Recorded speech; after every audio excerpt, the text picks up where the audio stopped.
Madame, Messieurs, merci de nous recevoir encore une fois chez vous. Aujourd'hui, ce soir, donc, nous allons vous proposer la présentation du livre du sénateur Modeste Mutinga, Le fleuve Congo et ses affluents, un château d'eau convoité, la guerre de l'eau aux portes de la RDC.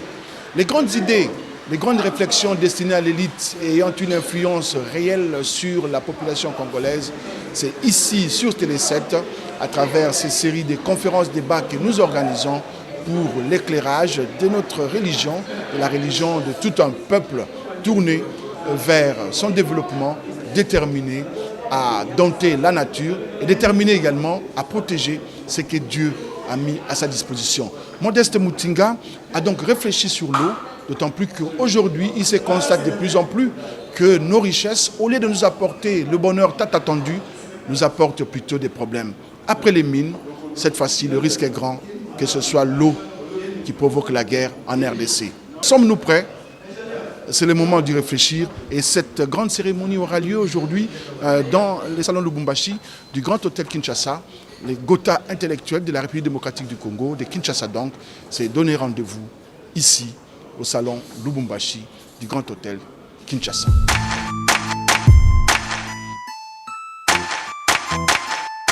Honorable président du Sénat, honorables députés et sénateurs, leurs excellences, messieurs les membres du gouvernement, leurs excellences représentants des représentations diplomatiques en République démocratique du Congo, mesdames et messieurs, en vos titres et qualités.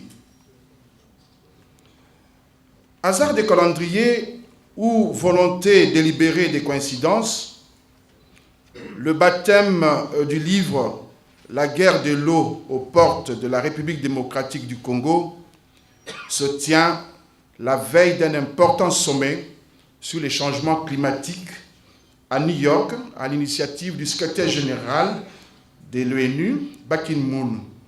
La République démocratique du Congo sera d'ailleurs représentée au plus haut niveau. L'eau sera certainement au cœur des débats. L'eau, une denrée abondante et rare à la fois, particulièrement l'eau douce, propre à la consommation humaine. L'eau, c'est la vie.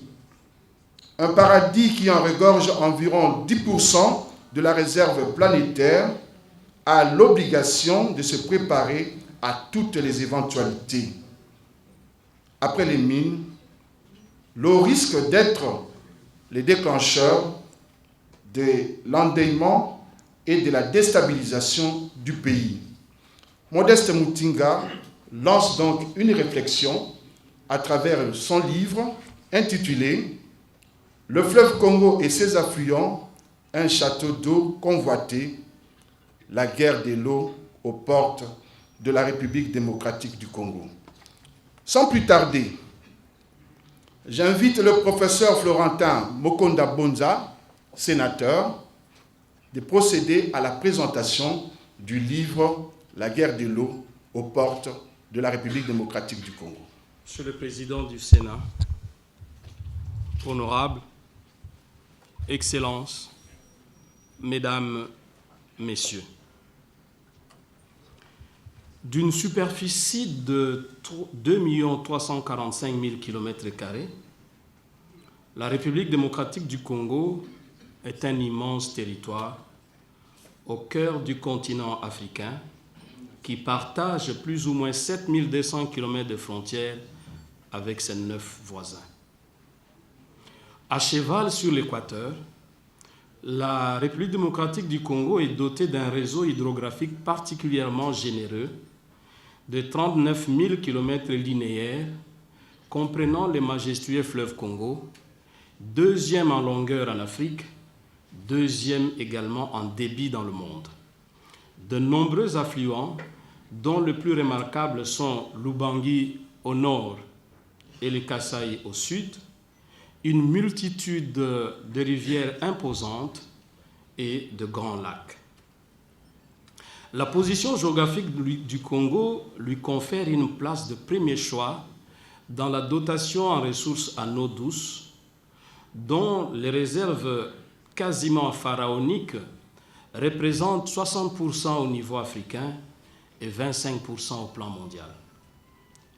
Une aubaine, certes, mais aussi une source de convoitise et de conflits potentiels. Le bassin du fleuve Congo, le plus important en Afrique, du reste ouvert au commerce international depuis la conférence de Berlin en 1885, couvre une vaste étendue de 3 730 474 km² qui, comme tout le monde le sait, va bien au-delà des frontières nationales. Notre compatriote Modeste Mutinga Mutwichayi, sénateur de son État, journaliste de grande renommée, propriétaire d'une industrie de presse, auteur de la République des inconscients, compte parmi ceux qui sont préoccupés, d'une part, par la lancinante question de ressources en eau douce de plus en plus rares dans le monde, et d'autre part, par des diverses sollicitations de transfert de eaux de la République démocratique du Congo vers le nord et le sud du continent ou vers le Moyen-Orient. Là où les bas blessent, c'est qu'en dépit des menaces à peine voilées de certaines requêtes, la classe politique congolaise, le gouvernement de la République en particulier, à qui incombe la charge de définir et de conduire la politique de la nation, demeure aphone. Le sénateur Mutinga cherche à comprendre et veut inciter l'élite dirigeante congolaise à l'action. Professionnel de médias, il affûte sa technique documentaire, grâce à laquelle il rassemble écrits scientifiques, accords, traités et diverses déclarations. De la cogitation à laquelle il se livre et de l'analyse pointillée de données patiemment accumulées, il en sort un opuscule structuré en 7 chapitres, du reste fortement enrichi par 6 annexes. Honorables Excellences, Mesdames, Mesdemoiselles, Messieurs, permettez-moi de vous faire découvrir cette œuvre, le fleuve Congo et ses affluents, un château d'eau convoité, la guerre de l'eau aux portes de la RDC. Par une petite promenade à travers ces 7 subdivisions. 1. Des craintes légitimes. Tel est le titre du premier chapitre. Rappelant le cycle de violence dont le pays est victime dans sa partie orientale depuis près de 2 décennies, sur fond de pillage des ressources naturelles, l'auteur aborde la question de l'eau douce, une autre ressource naturelle nationale abondante. 71% de la surface de la planète Terre sont constitués de l'eau. Cependant, de ces volumes, l'eau douce n'en représente que 2,8% contre 97,2% de l'eau salée. Sur l'évolution du climat, GIEC, 60% de la population mondiale risque de vivre dans les zones à forte pénurie d'eau d'ici à 2050. Sans langue de bois, le sénateur Mutinga fixe les idées en pointant du doigt les demandeurs de l'eau du fleuve Congo ou de ses affluents, mais aussi l'énergie électrique qui en sera produite. Les pays du Sahel, l'Égypte, la Libye, le Soudan, les pays de l'Afrique australe. La commission du bassin du lac Tchad, regroupant les Tchad, le Cameroun, le Niger, le Nigeria, la Libye et la République centrafricaine, a lancé depuis mars 2014 une force mixte multinationale de sécurité du lac Tchad, structure militaire de 3000 hommes constituée pour veiller sur la sécurité de l'hinterland du lac Tchad.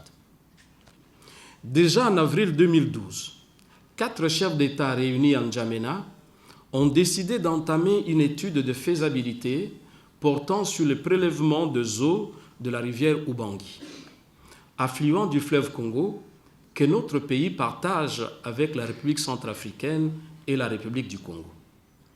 Les dits prélèvements permettraient de renflouer les lacs Tchad. L'auteur constate que malgré la tenue des sommets des chefs d'État, les conférences en Afrique comme en Europe, le bruit de bottes autour du lac Tchad et chez nos voisins centrafricains, Kinshasa demeure attentiste, réservé, voire timoré. Aucune initiative n'est prise. Le gouvernement congolais estime qu'il n'a jamais été saisi. Un bémol toutefois, le gouvernement a institué une commission interministérielle chargée d'élaborer le terme de référence d'une étude globale sur la problématique de transfert des eaux du bassin du fleuve Congo. 2. L'auteur démontre dans son deuxième chapitre que le bassin du Congo constitue un incontestable château d'eau de l'Afrique. Paradoxalement, le flux que le fleuve Congo reçoit de certains de ses importants affluents tels que Ubangi, Kasai, Aruwimi se contracte d'année en année, de 375% pour l'agriculture et de 225% pour l'industrie en 1925 par rapport au niveau de l'an 2000. Or, les données statistiques précises font défaut en République démocratique du Congo. Plus grave, il n'y a pas de système institutionnel de surveillance qualitative et quantitative des ressources en eau. À titre d'illustration, sur les 127 stations qui collectaient des données météorologiques et pluviométriques existant en 1970, il n'y a plus que 20 qu'on retrouve dans les aéroports et non dans les zones de production agricole. Sur le même registre, la régie des voies fluviales ne compte plus que sur 10 stations fonctionnelles de mesurage de fluctuations des niveaux d'eau de surface sur la centaine de l'époque. 3. Dans son troisième chapitre, Guerre de l'eau à travers le monde, le sénateur Mutinga suppute sur les débuts de la guerre et sur sa forme éventuelle. Bataille rangée avec canons et missiles ou missiles, affrontements politiques et diplomatiques, avec notamment procès à l'ONU, autre forme. Il décline l'historique des guerres ou conflits ayant l'eau comme motivation principale. Frédéric Lasserre signale 3 cas. D'abord la Mésopotamie à la haute antiquité. Ensuite l'Asie centrale au XVIIIe siècle. Et enfin Israël avec la guerre des 6 jours en 1967. Pour Frédéric Lasserre, la guerre de l'eau n'a pas encore débuté. Fort de demandes diverses et répétées, de multiples rencontres et conférences sur la question de l'eau dans le monde et surtout de la mise en place d'une force mixte multinationale de sécurité du lac Tchad, certains milieux congolais pensent que la menace de guerre est plus qu'évidente. Comment donc gérer la denrée rare au mieux des intérêts du peuple congolais tout en évitant la guerre? That's the question. L'ONU a identifié plus de 300 conflits potentiels en Afrique, en Asie centrale, au Proche-Orient et dans le pays du Golfe. Afin de parer à toute éventualité, le 6e sommet mondial de l'eau tenu à Marseille en 2012 a décrété l'eau comme un bien de l'humanité. La communauté internationale pourrait-elle s'ingérer dans l'élaboration d'une stratégie mondiale de l'eau, mettant certains pays mieux dotés devant un fait accompli? Analysons les accords fictifs ou réels de l'EMERA. Le professionnel des médias focalise son attention sur l'article 4 de cet accord de l'Émirat. Je cite, « Prêchant le panafricanisme, l'Alliance, il s'agit bien de l'Alliance des forces démocratiques pour la libération du Congo, l'Alliance s'engage à céder 300 km aux frontières congolaises à l'intérieur du pays pour sécuriser ses voisins ougandais, rwandais et burundais contre l'insurrection rebelle. » Fin de citation. L'auteur constate notamment que 4 grands lacs, Albert, Édouard, Kivu, Tanganyika, et 3 rivières, Semliki, Ruzizi, Lukuga, font partie intégrante de l'espace à céder aux 3 pays voisins. Il s'interroge si les guerres successives à l'est de la RDC, AFDL, RCD, CNDP, M23, ADF Nalu, n'auraient pas comme motivation inavouée le contrôle de ces ressources en eau. Il fonde notamment son appréhension sur les multiples tentatives ougandaises de déplacer les bornes frontières sur la rivière Semliki. Sur le même registre, il rappelle que les eaux de lac Albert et Édouard, ainsi que la rivière Semliki, qui les relie, constituent des sources congolaises du fleuve Nil. Tout projet initié sur ces eaux serait-il porteur d'un germe de conflit? Parce que tout cela ne peut pas laisser indifférents le Soudan et l'Égypte. 4. En consacrant le chapitre 4 au golfe de Guinée, l'auteur attire l'attention du lecteur sur les conflits potentiels entre 2 États voisins à propos de l'eau. Dotée d'un littoral de quelques 42 km, la République démocratique du Congo n'avait pas jusqu'en 2009 délimité ses frontières maritimes. Depuis, cette opération fut réalisée et une loi particulière a été votée au Parlement. Elle dispose aujourd'hui d'un plateau continental de 200 km de long sur 20 de large.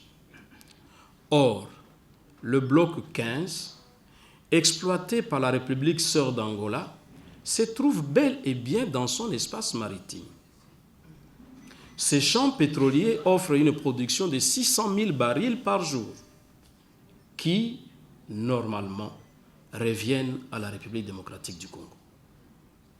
Les 2 pays s'en remettent aujourd'hui à l'arbitrage des Nations Unies. Honorable Président, Honorable, Excellences, Mesdames, Mesdemoiselles, Messieurs, le chapitre 5, intitulé « Des projets en série », est le pivot de cet opuscule. Il aligne divers projets de transfert des eaux du bassin du Congo vers le nord, tout comme vers le sud. Le lac Tchad représente le plus grand désastre écologique en Afrique, et c'est le premier projet. De 250 000 km² en 1964, sa superficie serait réduite aujourd'hui à 2500 km², avec le risque d'un total assèchement en 2025. Ça veut dire dans 11 ans. Pour le sauver, la solution ne peut venir que des eaux du fleuve Congo et du fleuve Nil. Ce projet est initié par la commission du bassin du lac Tchad, composée à l'heure actuelle de 6 pays que j'avais déjà cités. 2 nouveaux membres, le Soudan et l'Algérie, attendent d'intégrer l'organisation après la ratification de la charte. Le projet consistait en une étude de faisabilité sur le transfert d'une partie des eaux du bassin de l'Ubangi-Logone vers les Chari pour aboutir au lac Tchad. Faute de financement, le projet souffre d'un début d'exécution. 2.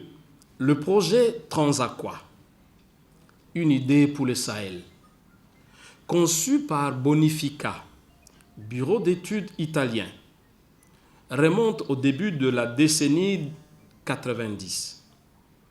Il prévoit de construire des barrages de régulation des eaux des rivières Ubangui, Aruimi, Lindi et Loa de la République démocratique du Congo, de soustraire une partie de leur débit à l'effet de renflouer un lac artificiel sur la rivière Ubangui, et c'est en amont de Bangui.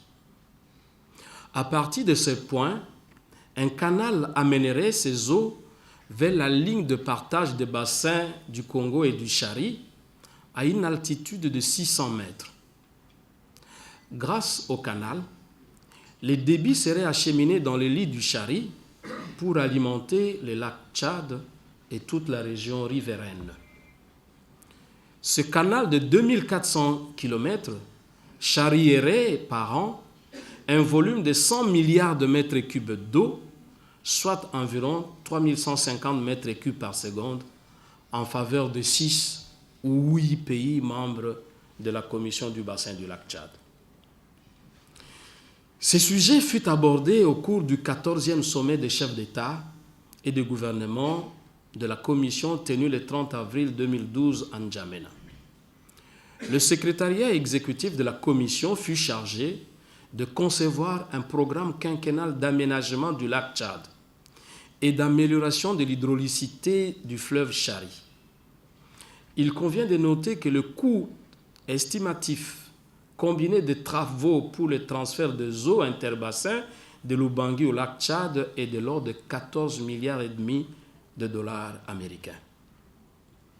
D'après les études, l'opération de transfert va remonter d'1,5 mètre le niveau du lac Tchad et tripler sa superficie dans 4 ou 5 ans.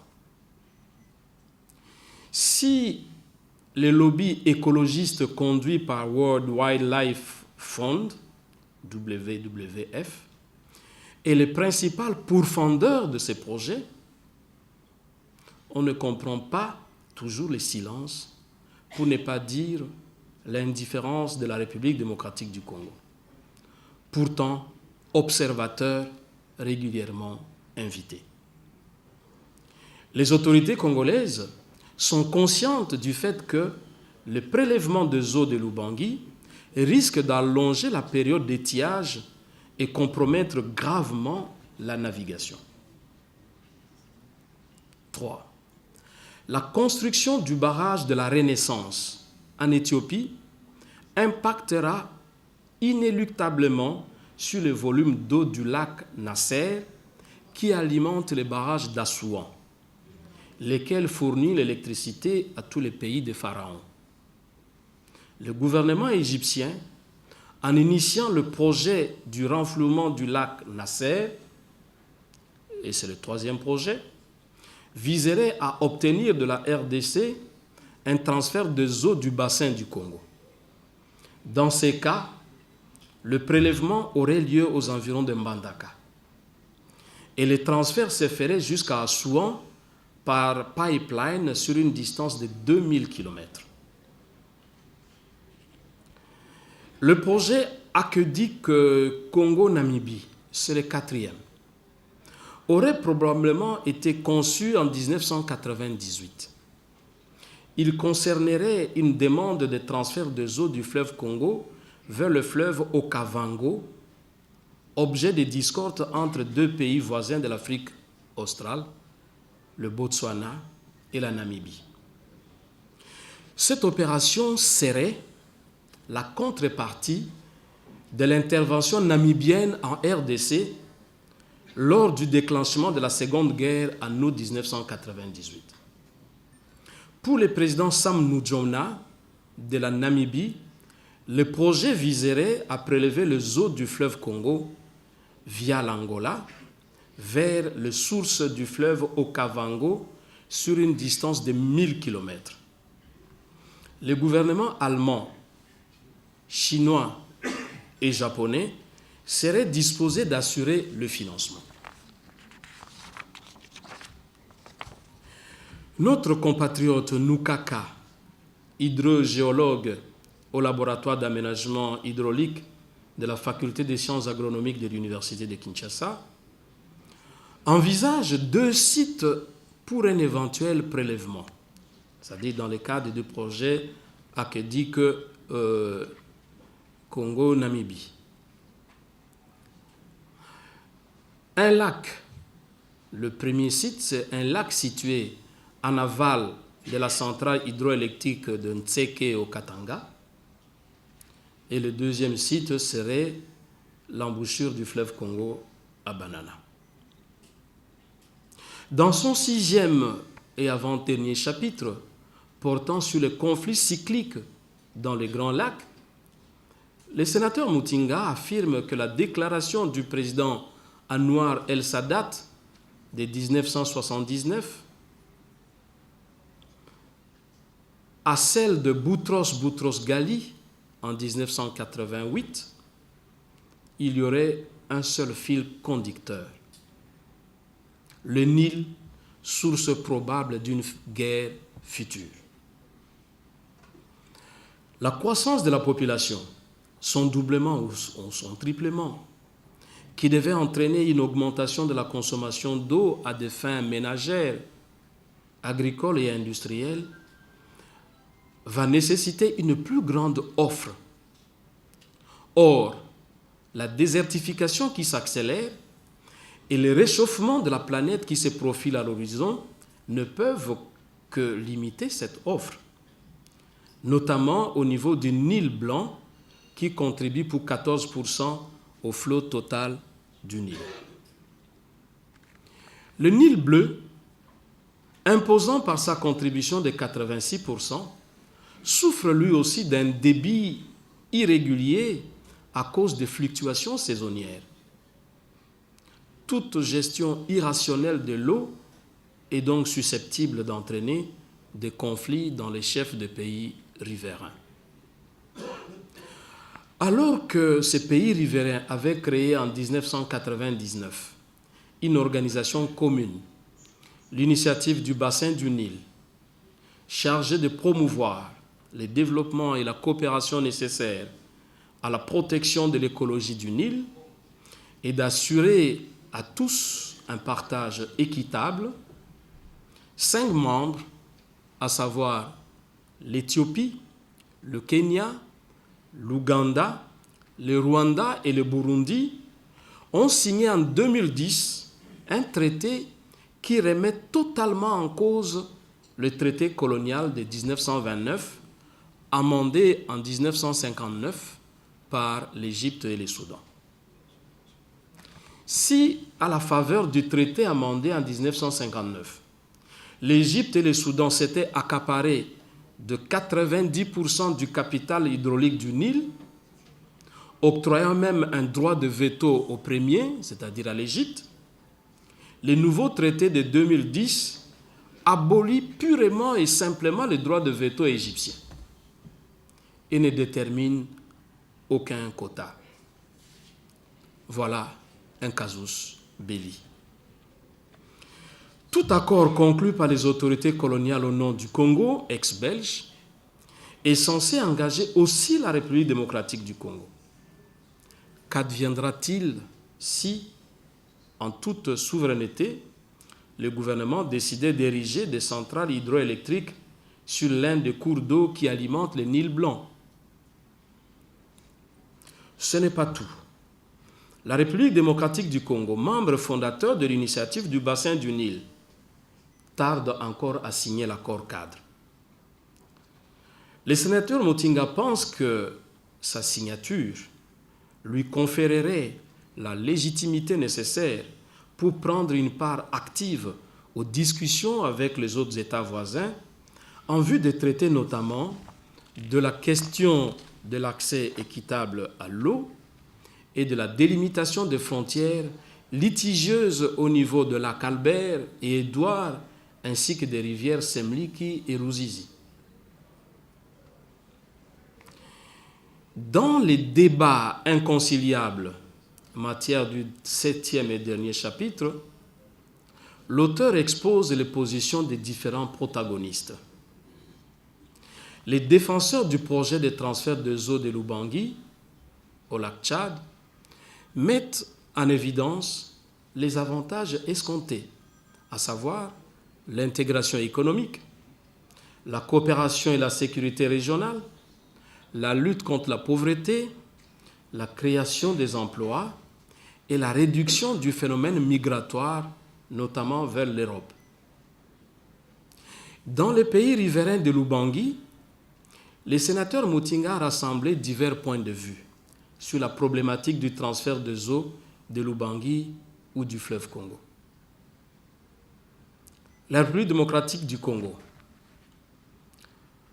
Là, la palme revient principalement aux scientifiques qui se sont exprimés.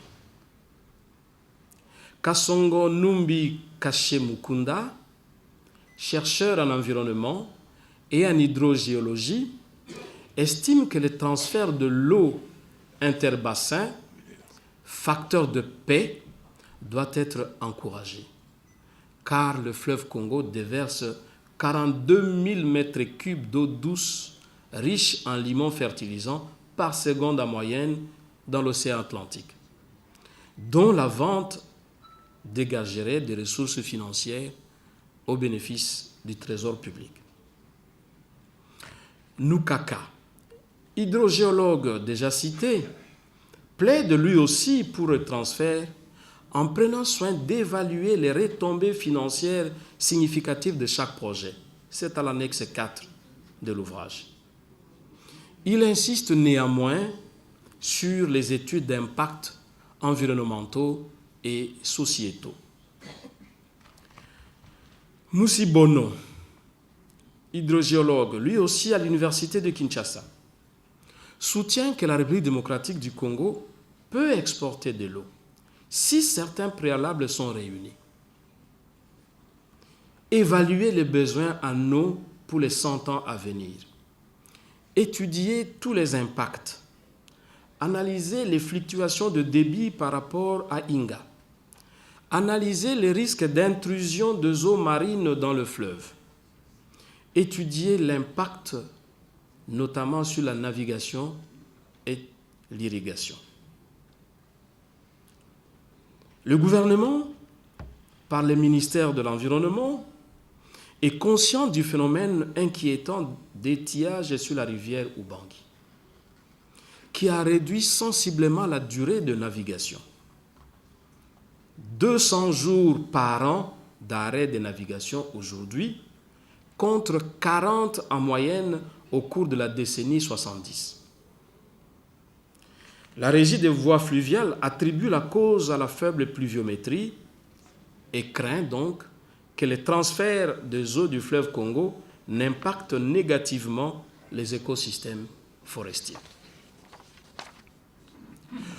L'auteur pense que ces doutes expliqueraient la position attentiste, voire passive du gouvernement de la République démocratique du Congo, qui, je rappelle, a mis en place une commission interministérielle.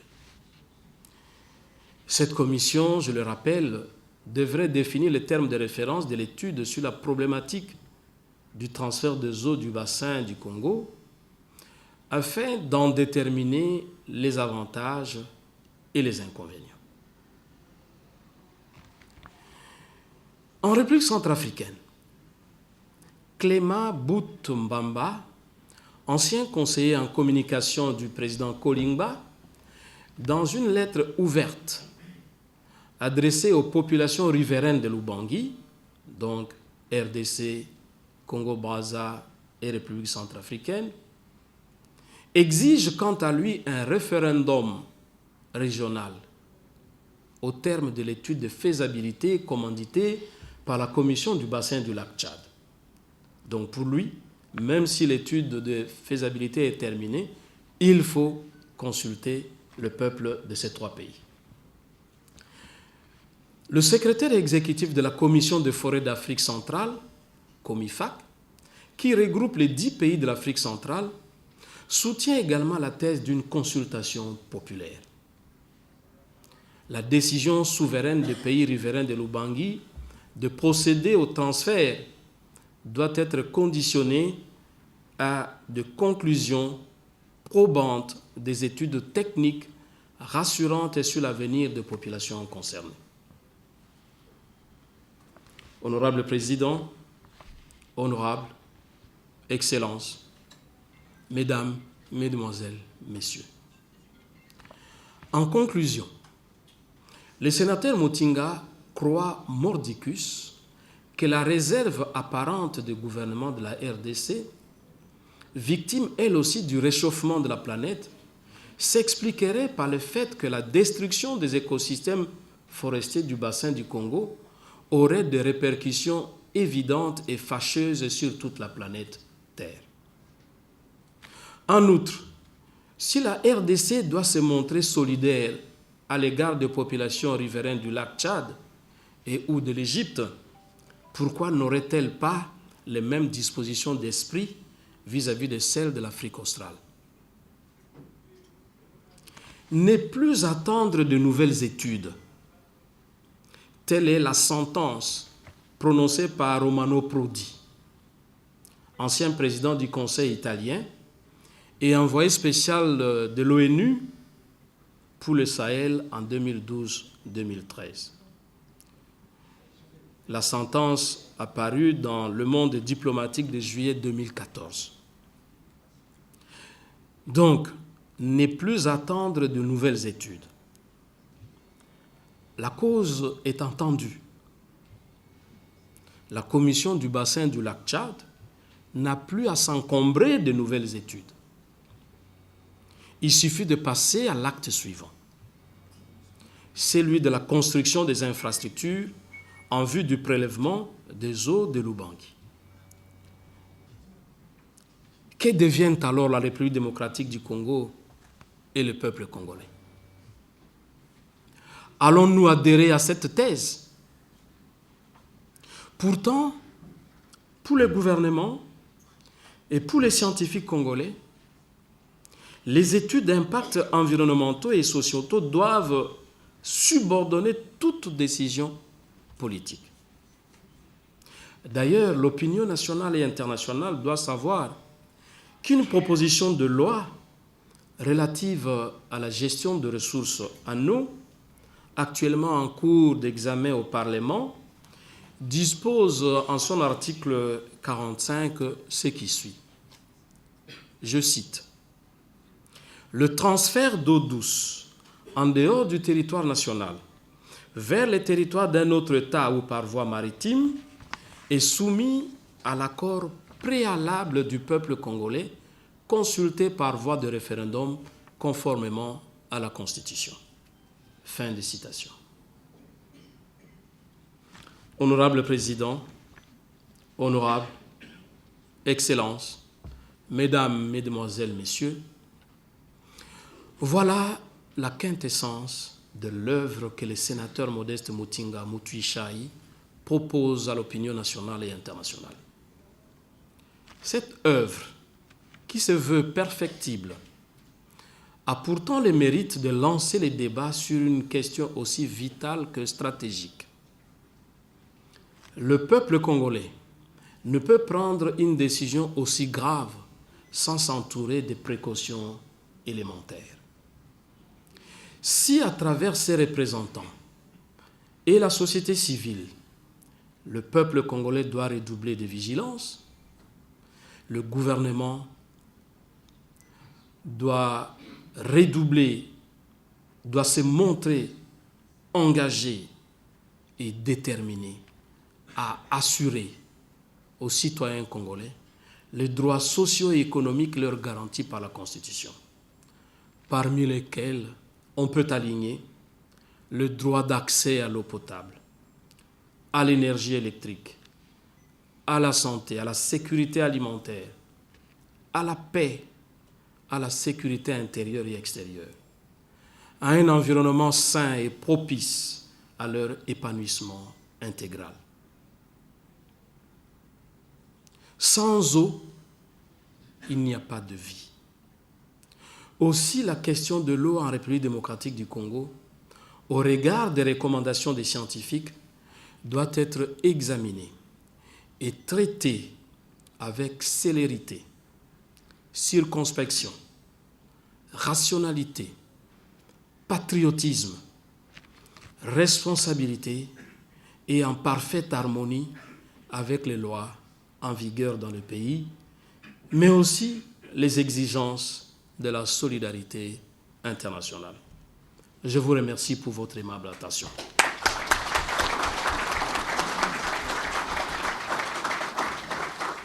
Merci beaucoup, professeur Florentin Mbokunda, pour cette présentation. Nous passons la parole au professeur Flore Moussendou Flungu, également sénateur, pour son témoignage. Merci bien, monsieur le modérateur, et merci pour cette élévation académique que j'attends encore. Que dire d'autre? Après une présentation on ne peut plus claire de mon collègue sénateur, mais j'aimerais juste vous dire qu'en lisant Modeste, une pensée m'est revenue en tête. Je suis remonté dans le temps. Et je suis remonté en 1953. Et en 1953, où un autre écrivain a dessiné, a écrit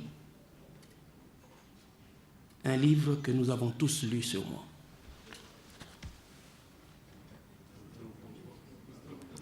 Objectif Lune. Je crois qu'il avait envie de vendre du papier. Je crois qu'il avait trop rêvé. En 1953, d'aucuns ne pouvaient s'imaginer qu'on irait sur la Lune. Et aujourd'hui, c'est devenu un fait normal. On fait même du tourisme sur la Lune. Hergé de son nom,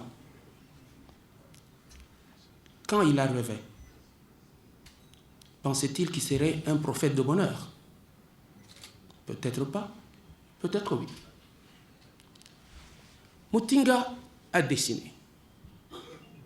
Mutinga a écrit. Est-ce que cette guerre sera là?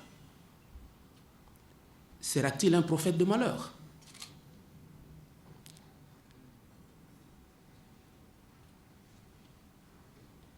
Je vais prendre 3 conférences sur l'eau qui se sont tenues au courant des 4 dernières années pour voir si Mutinga aura un jour raison ou s'il aura tort, pour voir si Mutinga sera vraiment un prophète de malheur.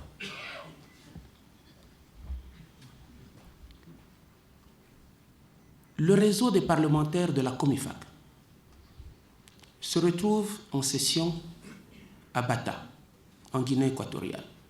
Voilà de cela 4 ans. Et lors de la déclaration finale, les parlementaires s'arrangent pour que la délégation de la République démocratique du Congo soit conviée à une réunion avec le ministre de l'eau de Guinée équatoriale. Mais dans l'entretemps, il est introduit dans les résolutions finales une petite phrase où les parlementaires s'engagent à convaincre leurs gouvernements respectifs pour mettre en œuvre la décision du transfert des eaux de l'Ubangi vers le lac Tchad. Heureusement que la délégation congolaise a exigé une lecture préalable à la signature, et ça fait un conflit terrible sur la déclaration finale qui finalement n'a jamais été lue. Et la délégation est dans le couloir. La RDC, pays francophone, le plus grand pays francophone du monde, dit-on. Et la délégation tchadienne, ainsi que celle camerounaise, se concertent dans le couloir en langue anglaise, espérant que les Congolais ne comprennent pas l'anglais. Et ils disent sans embâche, whatever they do, we're going to get that water. qu'ils fassent ce qu'ils veulent, on aura cette eau, quel qu'en soit le prix. Mais dans la présentation que nous venons d'avoir, plusieurs fois on est revenu sur le sommet de la CBLT, la Commission du bassin du lac Tchad. Mais quelle coïncidence qu'à l'issue de ce sommet, les chefs d'État et de gouvernement s'accordent sur les grandes décisions suivantes. Adoption d'une charte de l'eau du bassin du lac Tchad et d'un plan d'investissement quinquennal, transfert des eaux de l'Ubangi vers le lac Tchad, paiement des contributions et apurement des arriérés. Et ce qui est mieux, le dernier accord, c'est redynamisation de la force mixte multinationale de sécurité dans le lac Tchad. Qu'est-ce que cette force de sécurité vient faire dans une décision sur l'eau? Était-il nécessaire d'en débattre le même jour? Est-ce vraiment une coïncidence? Et surtout que par-dessus le marché, cette force est mise en place et que son cantonnement s'est fait en République centrafricaine, juste en face de l'Ubangi. Est-ce une vraie coïncidence? Je crois qu'on peut se poser des questions là-dessus. Et plusieurs chercheurs pensent qu'on peut céder de l'eau à ce bassin. Mais on oublie qu'il y a le bassin du Nil qui veut aussi de l'eau. Qu'en est-il au juste? Vous voyez régulièrement ce qui se passe quand on vous donne l'itinéraire. Vous avez une ceinture verte au milieu de l'Afrique et puis un beau gris au-dessus, un beau gris en bas. Ce n'est pas une image, c'est la vérité de la présence de l'eau. Quelle est la réalité de la disponibilité en eau? En bleu, nous avons la disponibilité en eau des années 2002. Et le bleu montre une grande sécurité d'eau. Et nous pouvons voir la zone qui était en sécurité d'eau. Au fur et à mesure qu'on quitte cette zone du bassin du Congo, on trouve suffisamment d'eau dans les deux aires. Et plus loin, nous commençons à voir des contraintes en disponibilité d'eau. Et beaucoup plus loin, vers le sud et vers le nord, nous avons une absence quasi réelle d'eau. Et les projections pour 2025 nous montrent la situation suivante. Au centre, donc, dans le bassin du Congo, nous aurons suffisamment d'eau. Mais immédiatement après, au-dessus, c'est vraiment des grandes contraintes en disponibilité d'eau. Et vous pouvez vous rendre compte de l'extrémité nord, où il y aura quasiment une absence terrible en eau. Mais regardez un peu le fameux bassin du Congo, qui apparemment va rester en sécurité en eau. Il est vraiment bien nanti dans un réseau de rivières et fleuves, mais ce bassin, qui est constitué de tous ces pays, est pris quasi totalement par la RDC à 62%. Donc finalement, tout mouvement d'eau, tout besoin d'eau extérieure finirait par tomber sur la République démocratique du Congo. Et cette République démocratique du Congo, qui a la chance d'avoir un équilibre en précipitation, tel que le nord est en précipitation pendant que le sud est et vice-versa. Ce qui fait que le débit complet du fleuve Congo semble être stationnaire tout le long de l'année. Vous avez le total du fleuve, vous avez le Kassai et vous avez l'Ubangi. Donc les deux circulent au cours de l'année en alimentant alternativement le fleuve Congo, et le fleuve Congo semble être en constant débit. Mais faisons gaffe. Et là, je reviens à ceux qui pensent que pour éviter la guerre dont Modeste nous parle, qu'il faut céder de l'eau. Mais prenons juste le cas de la navigation sur l'Ubangi. Regardez comment les crues ont fortement baissé. la moyenne a aussi baissé au courant des années 1936 à 2004. Donc, à la limite, cet Ubangui, qui avait tout simplement 4 jours de manque de navigabilité par an vers les années 30 à 70, aujourd'hui, l'Ubangui a 200 jours de non-navigabilité, ce qui est énorme. Qu'est-ce qui nous attend demain? Et toujours en matière de conférence, à la conférence des pays de la zone orientale du globe, ceux-ci se sont mis d'accord sur la pénurie accrue de la ressource en eau, sur l'épuisement des réserves naturelles jadis en exploitation et sur une croissance démographique menaçante pour la disponibilité de l'eau courante et la réduction des possibilités de renouveler les eaux usagées. En effet, les différents pays concernés réutilisaient les eaux usagées. Malheureusement, ces eaux recyclées sont à plus de 80% non utilisables pour les besoins humains. Ils sont utilisables pour tout autre besoin, d'irrigation et autres, mais pas pour les besoins humains. Mais ce qui est pire, c'est que dans cette zone orientale, on se retrouve maintenant avec les 80% qui ne peuvent même plus être utilisés pour l'irrigation, pour l'alimentation. Ils ne peuvent être utilisés que pour l'irrigation dans les fleurs et autres. Et les techniques novatrices, entre autres, la désalinification de l'eau des mers, sont tellement chères. À titre d'exemple, une eau désalinée coûte entre 0,5 et 1,5 $ par mètre cube, ce qui est exorbitant. Quelle est donc la solution à ce niveau-là? Les pays concernés sont le Cameroun, la Libye, le Nigeria, l'Arabie Saoudite, la Géorgie, la Palestine, l'Iran, le Tchad, le Maroc, l'Algérie, l'Éthiopie, la Turquie, la Jordanie, l'Irak et le Sultanat d'Oman. Et ces pays réunis en Turquie en mars de cette année sont arrivés à la conclusion que tous leurs efforts sont vains à la date d'aujourd'hui. Il ne leur reste qu'une seule solution. C'est le transfert des eaux du bassin du Congo vers ce pays. Je pense que j'avais été invité par erreur à cette conférence, puisque à la fin, on s'est rendu compte que je n'étais pas membre de ce pays. Et j'ai dû prendre mon avion 24 heures avant.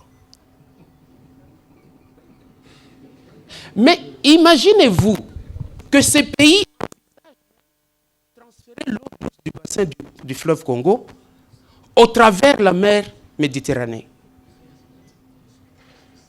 Et les études sont en cours depuis 5 ans.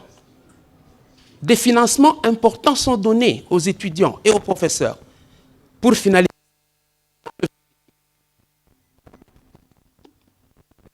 le pipeline dans l'océan Méditerranée. Il ferait quoi? Mais il y a des idées aussi folles que Objectif Lune. On pense même transférer l'eau sous forme de glaçons au travers de la Méditerranée. Et ils estiment que c'est faisable. Les études ont été faites au travers les grandes universités du monde. Mais au niveau de ces pays, le problème semble se présenter. Mais vers nous, qui avons le potentiel, l'inévitable va se produire. Ils disent ceci.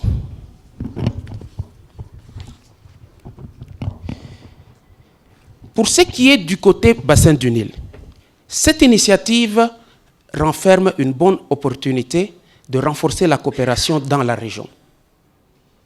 Mais évidemment, à condition que la République démocratique du Congo ne touche pas à sa ressource en eau et que cette ressource soit disponible pour le bassin. Mais il sollicite aussi qu'en cas de sécheresse dans le bassin du Nil, que la République démocratique du Congo puisse mettre des terres arables disponibles.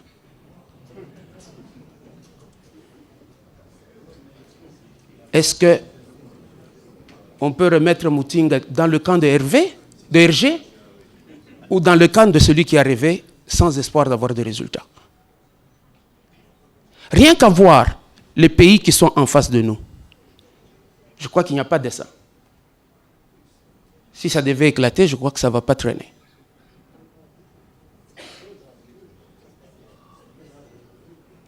Et la chose la plus intéressante qu'il y a eu dans cette réunion est qu'au fait, on a suffisamment fait d'études et je crois qu'on l'a dit, passons maintenant à l'action. On doit passer maintenant à l'action. Il est temps. Mais comment allons-nous alimenter tous ces pays à partir de la République démocratique du Congo? C'est là que la problématique, non seulement du lac Tchad, mais surtout la problématique du Nil, du bassin du Nil, devient critique. Tous ces pays insistent que la République démocratique du Congo alimente le bassin du lac Tchad ainsi que le bassin du Nil en même temps. De sorte à ce que ces deux bassins aient suffisamment d'eau pour qu'eux puissent ponctionner de l'eau de ces deux bassins. De toute façon, nous avons suffisamment d'eau. Nous rejetons beaucoup d'eau dans l'océan. Nous pouvons leur en donner. Mais attention, et notre forêt de mangrove, qu'est-ce qu'on en fait? Qu'est-ce que nous en faisons, notre forêt de mangrove?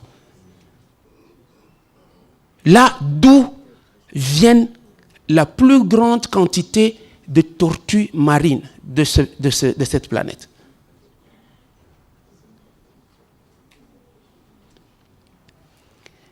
Nos amis du bassin du Nil, revenons un peu à eux.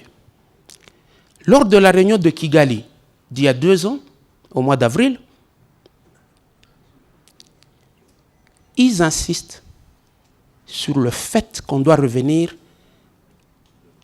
à la charte de l'eau signée à l'époque belge, qui stipule qu'aucun pays en aval ne peut ériger une infrastructure sur les cours d'eau qui alimentent le Nil sans l'accord préalable de l'Égypte. Et en contrepartie, on a quoi?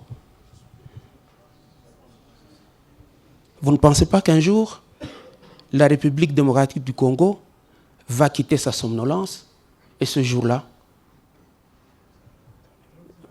Modeste Mutinga risque d'avoir raison.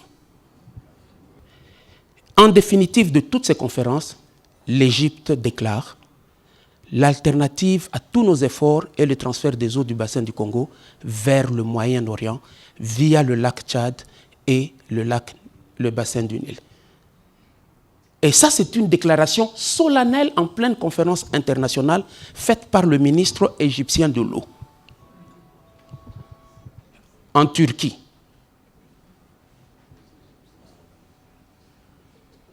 J'ai peur que Mutinga puisse avoir raison.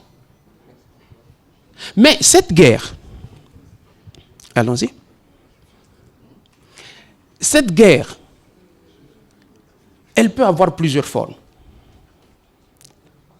La République démocratique du Congo devrait se préparer à accepter des réfugiés climatiques. C'est une autre forme de guerre. Mais oui, n'ont-ils pas commencé? Ils ont commencé.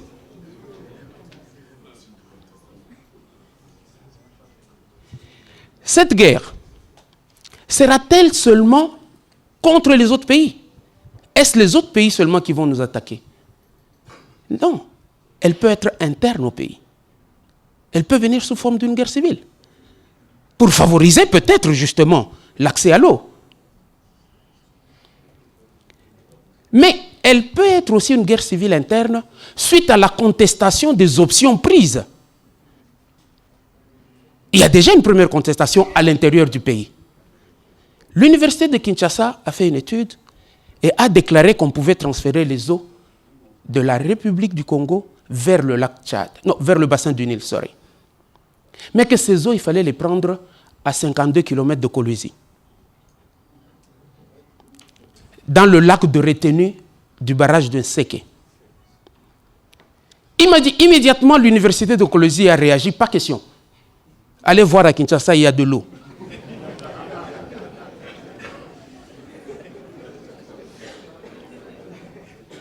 Supposons que Kinshasa devienne plus fort que Kolwezi et Kinshasa décide de prendre de l'eau. Vous croyez que l'université de Kolwezi sera contente? J'ai peur que Modeste Mutinga ait raison. Et j'espère qu'il aura tort. Je vous remercie. Leurs Excellences, Messieurs les membres du gouvernement, Mesdames, Messieurs, maintenant nous passons au clou de notre cérémonie de cette matinée, c'est-à-dire le baptême du livre Le fleuve Congo et ses affluents, un château d'eau convoité, la guerre de l'eau aux portes de la République démocratique du Congo. Mesdames et Messieurs, après avoir écouté l'exposé du sénateur Mokonda, après avoir également écouté les témoignages du sénateur Flou, pour baptiser ce livre, je voudrais aussi témoigner. Nous sommes en face d'une véritable guerre de l'eau. J'ai assisté à certaines conférences internationales. Certains chefs d'État considèrent qu'ils peuvent décider loin de nous, en dehors de nous et contre nous. Si nous ne faisons pas attention, un jour, nous n'aurons plus d'eau pour nous-mêmes, pour nos familles, pour notre pays. Hier, l'honorable Modeste Mutinga a parlé de la République des inconscients. Il ne nous a pas surpris. Aujourd'hui, il nous donne le témoignage poignant de la guerre de l'eau. Et nous donnons l'impression que ça ne nous intéresse pas encore. Prenons conscience que notre pays est riche en ce qui concerne l'écosystème. Et cet écosystème ne garantit pas seulement la vie à la République démocratique du Congo, mais au monde entier. Pour cela, c'est avec plaisir que je baptise ce livre. Et j'espère qu'il n'y aura pas de guerre de l'eau.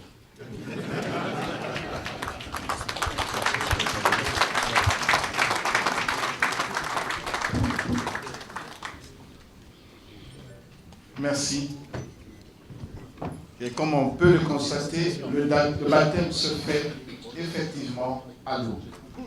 Honorable Président du Sénat, honorables députés, honorables sénateurs, chers collègues, Excellences, Messieurs les membres du gouvernement, Excellences, Messieurs les ambassadeurs et représentants du corps diplomatique, Mesdames et Messieurs, chers amis.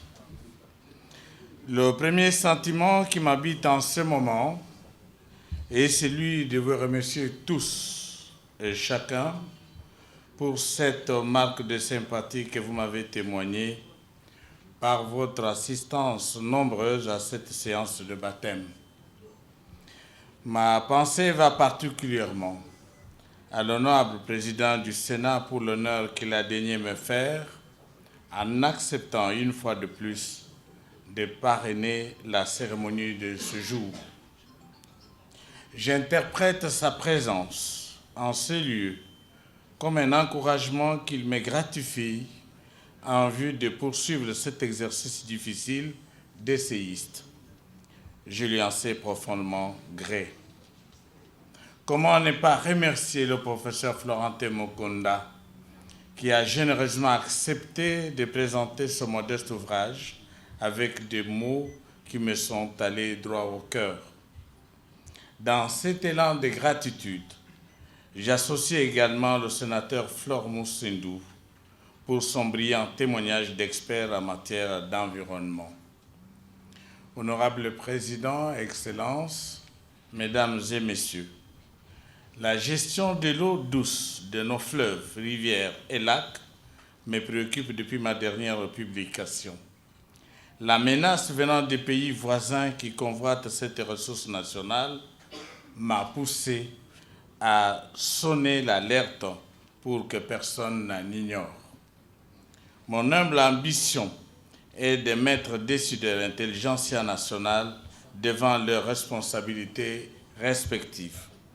Je les invite ainsi à mesurer l'ampleur du péril qui gronde aux portes du pays. Car le temps me semble venu d'épargner nos populations d'une nouvelle guerre, la guerre de l'eau, alors que nous n'avons pas encore fini de panser les plaies ouvertes par les précédentes guerres. Je ne peux clore ce bref propos sans solliciter du lecteur de cet essai son indulgence pour les erreurs d'écriture et ou autres imperfections inhérentes à toute œuvre humaine. Au contraire, je serais ravi de recevoir de lui les éventuelles remarques et suggestions qu'il souhaiterait m'adresser quant à ceux. Honorable Président, Excellences, Mesdames et Messieurs, il ne me reste plus qu'à vous remercier encore une fois pour votre disponibilité. Merci.